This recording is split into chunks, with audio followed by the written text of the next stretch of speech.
যশোরে এবার মহান স্বাধীনতা দিবসে শ্রদ্ধাঞ্জলি নিবেদন করা হয়েছে বিবর্ণ ও রংচটা বিজয় স্তম্ভে। জাতীয় দিবসে মুক্তিযুদ্ধের স্মারক বিজয় স্তম্ভের এমন করুণ দশা দেখে ক্ষোভ জানিয়েছেন স্থানীয় মুক্তিযোদ্ধা, রাজনৈতিক ও সামাজিক নেতৃবৃন্দ। তবে সংস্কার কাজের প্রক্রিয়ার কারণে স্মৃতিস্তম্ভটির এমন অবস্থা বলছে স্থানীয় প্রশাসন। বুলবুল শহীদ খান হিমেলের তথ্যচিত্রে ডেস্ক রিপোর্ট।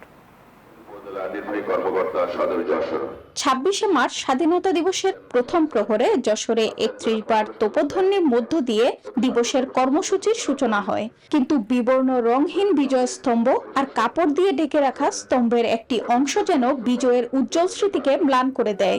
বিজয় স্তম্ভের এক করুণ অবস্থা দেখে বিরূপ প্রতিক্রিয়ার সৃষ্টি হয় জনমনে। 200-র বেশি সার্ভিস ও ফিচারে লেনদেনের সব বিকাশ অ্যাপে সম্ভব। তাদের অভিযোগের তীর জেলা প্রশাসকের দিকে। এটা আমি তো এইসব খবর পাওয়ার পরে ওখানে যাইনি এবং আমি এটা কিভাবে দেখবো? বোঝেন আপনারা, সবই তো বোঝেন। ওখানে যখন বিজয় স্তম্ভকে দেখে ফেলেছে, আমার মুক্তিযোদ্ধা ভাইদেরকে ওরা ওখানে করছে। এটা তো ধারণ করে না, ধারণ করলে এটা সব চাকচিক্য।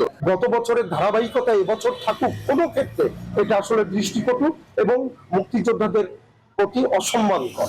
অপরদিকে সংস্কার করা হবে এমন দাবি জানিয়ে অভিযোগ অস্বীকার করেন জেলা প্রশাসক। ওইটা একটা সংস্কারের চিন্তা আমরা করেছি, পৌরসভা করবো আশা করতেছি, খুব তাড়াতাড়ি আমরা কাজ শুরু করবো।